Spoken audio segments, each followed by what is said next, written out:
Salut les gars! Salut! Bienvenue sur la vidéo des 10 conseils de musculation pour devenir plus fort et plus musclé. Ici Étienne. Ici Charles. Et puis, merci beaucoup de vous être abonné à notre site. C'est la première vidéo qu'on vous présente. Et puis, on espère que vous allez l'aimer. C'est une vidéo où on vous donne vraiment beaucoup de jus là-dedans. Puis, vous devriez en avoir pour votre argent. Fait qu'on va commencer tout de suite avec le premier conseil qui est... Le premier conseil, c'est de manger plus. Donc, il y a plusieurs gars qui essaient de prendre de la masse musculaire et principalement les ectomorphes. Les ectomorphes, c'est des gars, dans le fond, qui ont de la difficulté à prendre du poids et qui sont toujours minces, peu importe ce qu'ils mangent. Ces personnes-là ont avantage, et même tout le monde qui veut prendre de la masse musculaire a avantage à manger beaucoup de calories pour réussir à construire du muscle. En fait, pour construire une livre de masse musculaire, on a besoin d'un total d'environ 2500 calories. Pour construire une livre de gras, c'est 3500 calories. Donc, vous voyez un petit peu le ratio à quoi ça ressemble. Et le 2500 calories, là, ça fait quand même un bon surplus à chaque jour. Là, pour vous donner une idée, 2500 calories, c'est l'équivalent de ce que vous mangez en tout dans une journée. Fait que pour prendre une livre de muscle, il faudrait que vous mangez en double pendant une journée. Ouais. Chaque repas, vous en mangez un autre pareil. Fait que si vous voulez ça dans votre semaine, il faut en prendre beaucoup. Donc, vous devez manger plus que ça. Et si jamais vous n'êtes pas capable de manger assez, mais la balance va vous le dire au bout de la semaine. Donc, si vous êtes le genre de gars là, qui pèse 160 livres et que cette semaine, vous pesez 160, la semaine prochaine, vous pesez 160 et l'autre semaine d'après, vous pesez encore 160, pareil, ça balance, mais à ce moment-là, il y a un problème, vous ne prenez pas de la masse musculaire. Donc, vous devez prendre du poids pour prendre de la masse musculaire. C'est aussi simple que ça. À ce moment-là, un bon conseil, c'est de se peser à chaque semaine et vous devez essayer de cibler à environ 0,5 livres de poids corporel augmenté sur la balance à chaque semaine. À peu près ça. Ça peut aller jusqu'à 1 livre si vraiment vous êtes débutant au début. Ça peut être ça. Sinon, là, plus qu'on avance, moins qu'on prend de masse musculaire par semaine. Mais il faut au moins que ça monte à chaque semaine. Si votre poids n'augmente pas, vous perdez votre temps. Ça ne sert à rien de vous entraîner fort. Là. Si vous ne mangez pas assez, vous ne prenez pas de muscle, votre poids ne change pas. En fait, vous vous entraînez pour rien.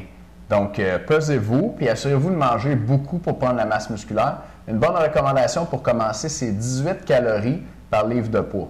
Donc, vous multipliez votre poids par 18. Ça vous donne la quantité de calories à manger chaque jour. Puis comme dit Charles, après, vous vous pesez à toutes les semaines. Vous regardez si votre poids augmente. Juste assez, mais pas trop. S'il augmente trop, vous baissez les calories. S'il augmente pas assez, vous augmentez les calories. Puis ça, c'est vraiment l'erreur numéro 1 qu'on voit les gens faire qui s'entraînent en musculation, qui ne prennent pas de muscle, c'est parce qu'ils ne mangent pas assez. Si tu manges assez, tu vas prendre du poids, c'est de la physique. Ton corps, il ne va pas faire disparaître les calories. Il va faire de quoi avec, puis avec de la musculation, il va faire du muscle. Fait que c'est notre premier conseil, manger plus. Puis on se voit dans un instant pour le deuxième conseil.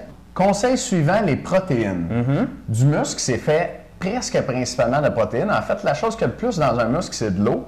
Puis la deuxième chose qu'il y a de plus, c'est les protéines. Et puis, dans le muscle, les protéines, c'est ça qui permet au muscle de se contracter. C'est ça qui donne au muscle, dans le fond, sa structure, puis qui le rend fort de même.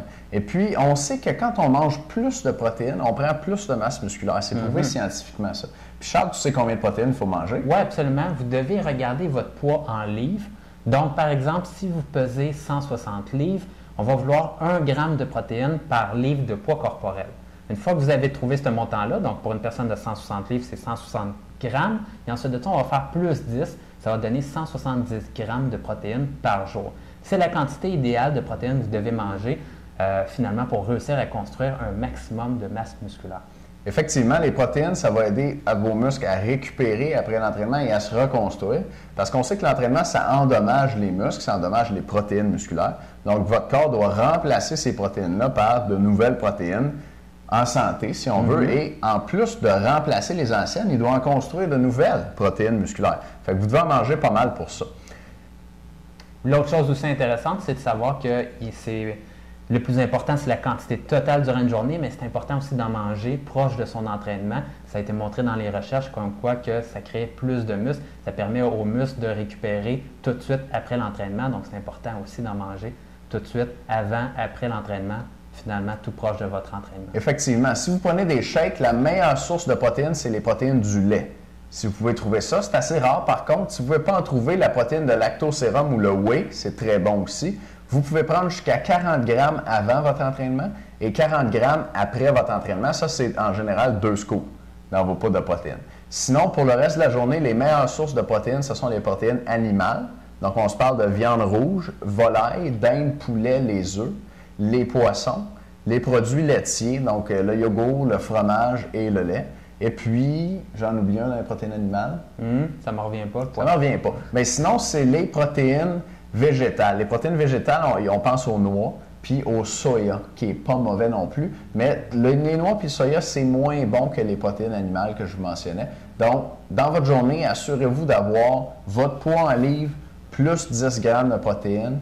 Prenez des protéines avant et après l'entraînement, si possible des protéines du lait, et puis favorisez les protéines de source animale le reste de la journée. Conseil numéro 3, on voit plusieurs personnes pas changer leur programme d'entraînement assez rapidement. Donc, c'est vraiment une grosse erreur et c'est un conseil pour vous, changez vos programmes d'entraînement régulièrement. Donc, si vous êtes une personne débutante, vous commencez vraiment, un programme d'entraînement peut durer jusqu'à peu près 2 mois, là, et à ce moment-là, vous allez être en mesure d'augmenter vos performances à chacun des entraînements pendant 2 mois. Même, ça peut aller jusqu'à 3 mois si c'est vraiment votre premier programme d'entraînement et vous débutez. Mais par la suite, plus vous avez de l'expérience en entraînement, plus vous devez changer votre programme d'entraînement souvent.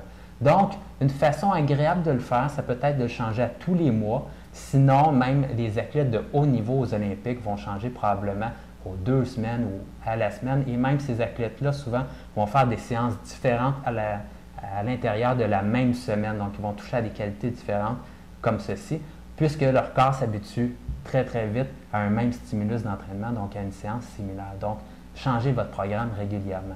Si quand vous avez commencé à vous entraîner, vous avez des bons résultats le premier mois, le deuxième mois, le troisième mois, puis là, après ça, tranquillement, ça a ralenti, puis là, vous avez continué à vous entraîner, mais ça ne donnait plus grand-chose, les charges n'augmentaient pas, puis votre masse musculaire n'augmentait pas non plus, c'est peut-être parce que vous avez continué à faire les mêmes exercices pour le même nombre de répétitions. En fait, vous n'avez pas changé le programme.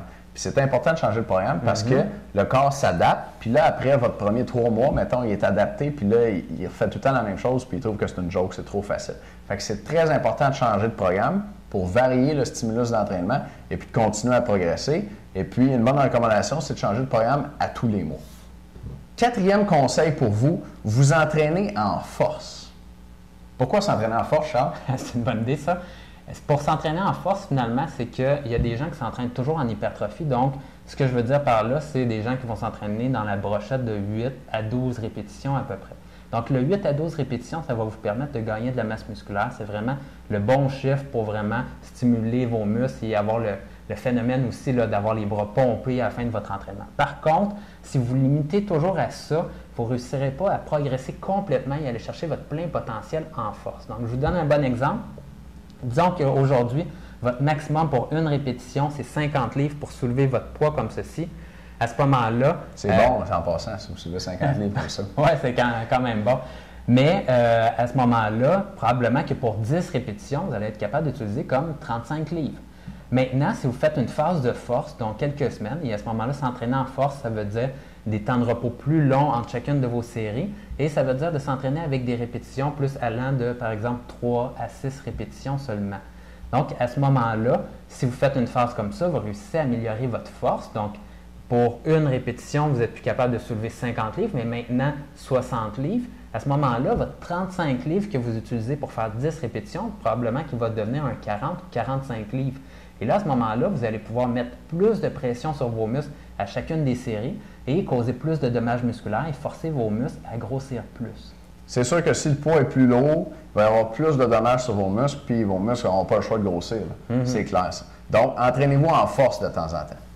Conseil numéro 5, les gens utilisent toujours les mêmes méthodes d'entraînement. Donc, il en existe vraiment plusieurs et pourtant, tout le monde s'entraîne toujours de la même façon. Donc, ils vont faire une répétition comme ça, puis ils vont descendre à cette vitesse-là. Donc, en haut, en bas comme ça. Pourtant, il y a plein de changements qu'on peut faire. Étienne, qu'est-ce qu'on peut faire? Tout à fait. Là, on se parle de méthode d'exécution des séries.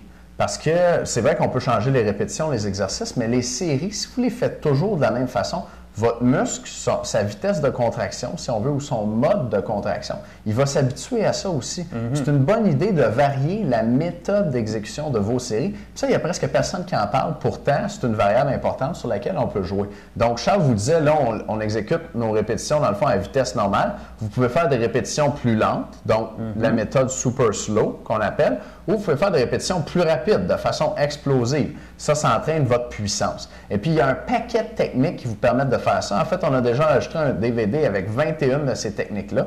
Et dans le fond, le conseil pour vous, c'est de varier la méthode d'exécution de vos séries. Pas toujours faire vos séries à la même vitesse. Parce que là, à un moment donné, on finit par regarder la télé en faisant nos séries parce que c'est plate, on l'a toujours fait, puis le muscle est vraiment adapté. Conseil numéro 6, les gars qui s'entraînent, de 1, ne se pèsent pas, mais de 2, ne regardent pas également leur pourcentage de gras. Donc, le pourcentage de gras va vous donner une valeur super intéressante pour savoir si vous prenez du gras, du muscle, ou si vous prenez aucun des deux. Ouais.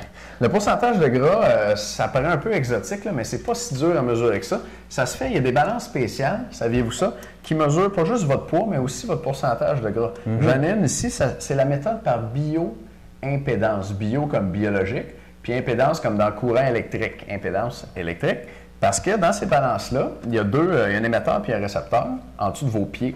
Puis il y a un émetteur de courant électrique puis un récepteur de courant électrique. Fait que le courant, vous montez là-dessus, puis là, le courant passe dans vos pieds, fait le tour de vos jambes, puis part de l'émetteur au récepteur, puis ça prend un certain temps à faire ça. Et plus vous êtes musclé, plus le courant va passer vite. Parce que l'électricité, c'est conduit par l'eau, puis il y a plus d'eau dans les muscles que dans le gras. On le sait, hein, du gras, ça ne se mélange pas à de l'eau. De l'huile, ça ne se mélange pas à de l'eau, mais quand vous avez bien du gras sur vous, il n'y a pas beaucoup d'eau là-dedans. Puis quand il n'y a pas beaucoup d'eau là-dedans, le courant électrique passe moins vite. Fait que la balance, elle se rend compte de ça, puis elle tient compte de votre taille, de votre poids, de votre sexe, si vous êtes un gars ou une fille, puis si vous entraînez beaucoup ou non, pour vous donner une valeur, un calcul d'un pourcentage de votre pourcentage de gras à vous. Mesurer de cette façon-là. Et puis, c'est pas super précis, mais d'une fois à l'autre, c'est ce qu'on appelle fidèle. C'est-à-dire que la mesure, elle se répète bien si vous la prenez dans les mêmes conditions. Donc ça vous dit, en mesurant votre pourcentage de gras, si le poids que vous êtes en train de prendre, il est en muscle ou il est en gras. Vous pouvez faire les calculs par vous-même. Et puis, si vous perdez du poids, est-ce que vous êtes en train de perdre du muscle ou de perdre du gras? Donc, ça va être très intéressant comme valeur, en plus de la valeur simplement de votre poids. Et puis, ces modèles-là, ça ne coûte pas si cher que ça. C'est autour de 60 $ maintenant. Donc, vous pouvez vous procurer ça puis l'utiliser à la maison. Ça s'achète dans les grands magasins là, comme Zellers, Walmart, Canadian Tire. Oh, on vient de plugger tout plein de magasins. Tout plein de magasins. On est-tu payé pour ça? Salut! Conseil numéro 7 pour vous, c'est de ne pas faire juste du cardio en continu, plate, sur le tapis, là, 20 minutes, une demi-heure, 45 minutes à la même vitesse, mais de faire de l'entraînement cardio par intervalle. C'est quoi ça, l'entraînement par intervalle? Oui, absolument. En fin de compte, ils ont fait plusieurs études là-dessus dans les dernières années, puis ils se sont rendus compte que l'entraînement long, dans le fond, si vous courez à peu près à 60 % de votre capacité, là, puis finalement, vous allez faire tout un après-midi de course, c'est beaucoup moins efficace, rapport qualité-temps, que si vous faites des intervalles. Et l'étude étalon, qu'on parle beaucoup en physiologie, c'est une étude où on faisait des petits bouts de 30 secondes de vélo très, très intensifs. Et à ce moment-là, avec des pauses d'environ 3 à 4 minutes entre chaque petit bout. Et je pense qu'il y avait 5 ou 6 petits bouts comme ça. Ils se rendaient compte que c'était beaucoup plus efficace que des personnes qui couraient pendant 1 heure à une intensité en continu. Donc, l'entraînement par intervalle est très à la mode ces temps-ci. Ça vaut vraiment la peine de le faire. De plus en plus, les entraîneurs et tous les personnes qui conseillent sur le cardiovasculaire prônent de faire de l'entraînement par intervalle et de délaisser pratiquement complètement l'entraînement en continu. Donc, si vous êtes une personne qui s'en va au gym pour faire 1 heure de cardio, vous perdez vraiment votre temps, je suis désolé de vous le dire, mais vous pourriez avoir les mêmes avantages, sinon plus, avec des petits bouts. Donc, vous avez 2 options. Soit vous faites par exemple un 10 minutes, vous faites des intervalles, par exemple 30 secondes sur le tapis à courir, 30 secondes, je mets mes 2 mains, 2 pieds de chaque côté, 30 secondes, je cours, 30 secondes, je mets mes 2 mains, 2 pieds de chaque côté et je fais ça pendant environ 10 minutes. Soit ça, ou vous pouvez faire par exemple un 30 secondes très intense au début de votre entraînement, ça vous réchauffe pour votre entraînement en musculation, vous en faites un autre au milieu, puis vous pouvez en faire un autre aussi à la fin de votre entraînement et vous allez avoir eu un long repos entre chacun de ces bouts-là et ça va vraiment travailler votre cardiovasculaire et vous allez monter à des intensités beaucoup plus hautes que lorsque vous courez, vous faites dans le fond du cardio plate pendant 1 heure sur une machine. On fait des intervalles de cardio entre les séries de musculation. C'est bon ça? Ouais. On se voit dans un instant pour le prochain conseil. Conseil numéro 8, c'est de ne pas vous surentraîner. Oui, donc c'est assez simple. Je vois plusieurs personnes au gym, donc que ce soit avec des clients qui viennent me voir, des personnes dans le fond à qui je n'ai jamais parlé, mais au gym. Et dans mon expérience, je me rends compte qu'il y a un gros pourcentage des personnes, finalement, qui s'entraînent trop, tout simplement. Donc, souvent, les gens qui vont s'entraîner en musculation, c'est des personnes qui sont très déterminées, qui vont vraiment vouloir gagner de la force et de la masse musculaire. Et on va voir des personnes aller 5-6 fois au gym comme ça. Et des fois, tu croises ces personnes-là, puis ils n'ont pas l'air tout le temps dans leur assiette non plus, ils ont l'air fatigués. Donc, vraiment, l'idée à ressortir de ça, c'est que si vous allez au gym puis vous êtes fatigué, vous avez l'impression finalement que vous n'êtes pas en mesure de fournir une performance, une de vos meilleures performances, vous perdez votre temps. Surtout, dans le fond, vous allez avoir un bon indicateur si vous vous rendez à une séance d'entraînement et vous ne réussissez pas à améliorer vos charges. Donc, de 1, si vous arrivez, là, vous prenez la barre au bench press et vous vous dites « Colin, c'est pesant, ça ne me tente pas. Je suis là parce que je sais qu'il faut que je vienne 5 fois aujourd'hui, cette semaine. Mais aujourd'hui, ça ne me tente vraiment pas. » Mais vous ne devriez pas être là parce que votre corps a besoin de récupérer. Si on y pense bien, votre corps construit du muscle entre les séances, donc quand vous vous reposez. Et c'est très important, dans le fond, de construire tout le muscle nécessaire, donc avoir une récupération complète avant de retravailler le même muscle de 1. Mais aussi, si vous faites des entraînements, c'est important d'être frais et dispo, d'avoir une bonne énergie. Si vous faites juste vous fatiguer de plus en plus, à ce moment-là, vous ne prendrez pas de muscle. Et le mieux pour vous, c'est probablement, dans le fond, de prendre une bonne semaine de repos et vous ne perdrez pas de muscle à ce moment-là. Même votre corps risque de récupérer et de vous permettre là, de revenir la tête au-dessus de l'eau puis pouvoir recommencer à vous entraîner pour de bon. Si vous vous sentez fatigué, il ne faut pas se sentir coupable de manquer un entraînement. En fait, ça va probablement vous aider à prendre du muscle plus vite parce que votre corps va mieux récupérer, va construire de la masse pendant ce temps-là. Puis vos entraînements suivants au gym, vous allez être plus fort, vous allez avoir plus d'énergie, vous allez pouvoir pousser plus. Conseil numéro 9, le muscle priorisé en premier dans votre séance. Tout à fait. Il y a bien des gens qui ont un muscle ou un groupe musculaire qui veulent faire grossir plus que les autres. Il y en a qui c'est des bras, il y en a qui c'est les pectoraux, il y a du monde qui ont des gros pectoraux, des petits triceps, ils veulent entraîner les triceps. Il y en a qui c'est les abdominaux qui ont besoin de travail. Donc, le truc, là, c'est d'entraîner le groupe musculaire que vous voulez faire grossir le plus vite en premier dans votre séance d'entraînement. Puis je vais vous dire pourquoi. La raison, c'est parce que ce qu'on entraîne en premier, c'est ce qui progresse le plus. Pensez-y bien, là, moi, je vous garantis, en tout cas, je gagerais beaucoup là, que l'exercice que vous faites en premier quand vous entraînez, c'est le bench press. Souvent. OK? Et puis, je parierais aussi, si vous faites votre bench press en premier, que depuis que vous avez commencé à vous entraîner, l'exercice qui a augmenté le plus, c'est votre bench press. Puis c'est pas un hasard, ça. C'est parce que vous le faites tout le temps en premier. Bien, ce principe-là de faire le premier exercice puis qui augmente le plus, vous pouvez l'appliquer à d'autres groupes musculaires. Et puis si, par exemple, vous trouvez que vous avez beaucoup de pectoraux par rapport à vos bras, mais c'est peut-être justement parce que vous entraînez vos pectoraux en premier. Donc, dans vos entraînements, faites en premier les exercices pour les groupes musculaires que vous voulez développer le plus. L'autre chose, c'est que il y a plusieurs gars qui ne veulent pas nécessairement s'entraîner les jambes beaucoup. Donc, il y a des gars qui ont des jambes très musclées. Donc, des fois, on se sent un peu coupable. On se dit, je devrais faire autant de jambes que haut du corps. Si vous avez vraiment une génétique de fou au niveau de vos cuisses et vos mollets, vous pouvez vraiment prioriser le haut de votre corps et pas vous sentir coupable. Vous le faites vraiment pour améliorer votre physique. 10e conseil, c'est d'entraîner vos muscles à la bonne fréquence dans la semaine. Puis ça dépend de votre niveau d'expérience en entraînement. Charles? Donc, une erreur qu'on voit des fois, c'est les débutants qui vont aller au gym, qui vont s'entraîner par exemple 4 fois par semaine et qui vont diviser leur programme en 4. Donc, par exemple, vous faites les bras une journée, vous faites les pectoraux de dos une autre journée, une partie des jambes l'autre journée, puis disons triceps, abdos, bas du dos la 4e journée. Donc, vous allez avoir un stimulus d'entraînement qui va arriver seulement une fois par semaine. Et pour un débutant, il vaut mieux avoir un stimulus d'entraînement qui va arriver 2 fois par semaine. Donc, par exemple, entraîner vos biceps, triceps 2 fois par semaine. Finalement, tous vos muscles devraient être entraînés 2 fois par semaine. C'est seulement chez des personnes plus avancées qu'on va avoir un gain vraiment à s'entraîner un muscle 1 fois par semaine, mais des débutants même, vous pourriez vous entraîner le même muscle 3 fois par semaine. Une fois que vous devenez intermédiaire, ça peut passer à 2 fois par semaine et après ça, vous pouvez séparer ça un petit peu plus. Ouais, on va mettre des chiffres là-dessus. Un débutant, dans mon esprit, c'est quelqu'un qui s'entraîne sérieusement en musculation depuis moins d'1 an. Donc, ça fait moins d'1 an que vous entraînez sérieusement. Puis là, je ne veux pas dire comme y aller une fois de temps en temps, là, mais mettons au moins 2 fois par semaine pendant 1 an. Vous devriez entraîner vos muscles 3 fois par semaine. Chaque groupe musculaire, puis c'est comme ça qu'ils vont grossir le plus rapidement. Maintenant, quelqu'un de niveau intermédiaire, c'est qu'il y a quelqu'un qui a entre 1 et 5 ans d'expérience en entraînement. Et là, de niveau intermédiaire, on s'entraîne 2 fois par semaine chaque groupe musculaire. Et puis, on va progresser bien longtemps avec un type d'entraînement comme celui-là. Puis, ça peut même marcher pour les gens de niveau avancé.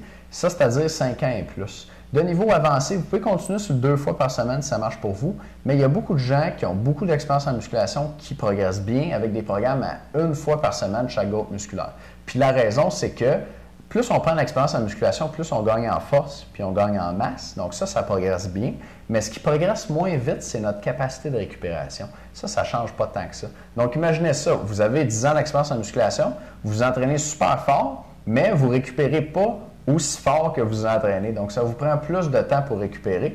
C'est pour ça qu'on diminue la fréquence d'entraînement au fur et à mesure qu'on prend l'expérience en musculation. Donc, 1 an et moins, 3 fois semaine, 1 à 5 ans, 2 fois semaine, et puis 5 ans et plus, 1 fois semaine par groupe musculaire. C'était notre 10e conseil de musculation. On espère sincèrement que vous avez apprécié les 10 conseils pour devenir plus fort et plus musclé qu'on vient juste de vous donner. Maintenant, il y a des gars qui s'entraînent en musculation et qui n'ont pas de programme d'entraînement, qui ne progressent pas, qui ne prennent pas de masse musculaire, qui ne prennent pas de force non plus. Donc, on a quelque chose pour vous. Absolument. Sur musculationprisemasse.com, maintenant vous êtes abonné. Vous allez recevoir tous les matins, 6 matins par semaine, un email avec le vidéo du jour où on vous donne un conseil de musculation. Ça, c'est gratuit. Mais sur le site, on offre aussi des programmes d'entraînement puis des DVD sur la musculation. Et puis notre produit de loin le plus populaire, c'est notre club du programme du mois. Comment ça marche le club du programme du mois? C'est quand tu t'abonnes, tu reçois à tous les mois, au début du mois, un nouveau programme d'entraînement en musculation pour te faire prendre de la masse. Fait que tu n'as pas à te poser de questions sur le nombre de séries, le nombre de répétitions, quels exercices choisir, comment est-ce que je m'entraîne ce mois-là. On s'en occupe pour toi, puis on te donne les meilleurs programmes pour que tu prennes la masse le plus vite possible. Il y a une suite logique entre les programmes. Nous, on tient compte de tout ça pour toi, puis tu profites de notre expérience puis notre formation en entraînement pour prendre la masse le plus vite possible. Donc, quand tu t'abonnes au club du programme du mois, au début du mois, tu reçois un nouveau programme d'entraînement, tu reçois une vidéo qui t'explique le programme, et puis tu reçois des vidéos de tous les exercices dans le programme pour bien les faire avec la bonne technique puis bien entraîner tes muscles. En plus, en tant qu'abonné puis membre de musculationprisemasse.com, tu as accès à nous directement pour répondre à tes questions de musculation. Ça veut dire que tu peux nous envoyer autant de questions de musculation que tu veux, sur ton alimentation aussi, n'importe quoi sur l'entraînement, puis on va te répondre par vidéo, comme ça, en 10 jours maximum. Puis tu peux nous envoyer autant de questions que tu veux. On devient tes coachs, dans le fond. En plus, si tu t'abonnes, tu as un vidéo bonus qui vient avec ça. C'est 5 conseils alimentaires pour prendre la masse. Donc, quoi manger, comment manger, quelle quantité, tout ça, c'est dans la vidéo des 5 conseils alimentaires pour prendre la masse. Et puis, c'est gratuit avec ton abonnement au club du programme du mois. Le club du programme du mois, ça coûte 69,95 par mois. C'est à peu près l'équivalent d'1 heure avec un entraîneur personnel. Mais là, toi, tu as non seulement plus d'1 heure avec nous, avec le programme, plus les vidéos qui te l'expliquent, mais tu as accès à nous à tous les mois pour répondre à tes questions. En tant que nouvel abonné à musculationprisemasse.com, tu viens t'inscrire pour recevoir les vidéos. On a une offre spéciale pour toi. On veut t'offrir un mois gratuit au club du programme du mois parce qu'on pense que si tu l'essayes, tu vas aimer ça puis tu vas rester abonné. Donc, le premier mois, il est gratuit puis tu n'es pas obligé de rester pour les autres mois après. Si tu l'essayes puis tu n'aimes pas ça, tu as juste à nous envoyer un email. On va annuler ton abonnement. Tu n'auras pas à payer pour le deuxième mois. Il n'y a pas de contrat, il n'y a pas d'attrape. Essaye-le. Si tu n'aimes pas ça, on annule ton abonnement, il n'y a pas de problème. En plus, ta satisfaction est garantie pour 60 jours. C'est-à-dire qu'on garantit que les programmes qu'on va te donner, ça va être des bons programmes pour te faire prendre la masse. Puis tu vas t'en rendre compte dès que tu vas commencer à t'entraîner. Même que si tu es fait pendant 2 mois, tu devrais prendre du muscle pendant ces 2 mois-là. Tu vas voir qu'en dessous du vidéo, on a des clients qui nous ont appelés pour nous laisser des messages. Puis nous ont dit des choses comme ils ont pris 25 livres en 5 mois ou 20 livres en 2 mois. On a beaucoup de clients qui prennent du muscle rapidement parce qu'avant, ils ne s'entraînaient pas bien, puis maintenant, ils s'entraînent mieux. Puis tu peux écouter leur message, c'est en dessous du vidéo dans les rectangles bleus. Donc, tu devrais prendre la masse avec ça, mais si tu n'en prends pas, nous, on garantit que tu vas en prendre. Si tu n'en prends pas, il n'y a pas de problème, tu as 60 jours pour nous écrire, puis on va te rembourser tout ce que tu as payé avec nous jusque-là. Donc, tu risques vraiment rien. Puis ton premier mois est gratuit de toute façon. Donc, si tu veux t'abonner, il y a juste des frais de transaction de 1 $. et puis tu cliques sur « Ajouter au panier » en dessous du vidéo. Ton premier mois est gratuit. Après ça, c'est 69,95 par mois. Si tu veux t'entraîner en musculation puis prendre la masse sérieusement, là, avec des bons programmes bien conçus pour prendre du muscle, clique sur « Ajouter au panier » en dessous du vidéo. Merci.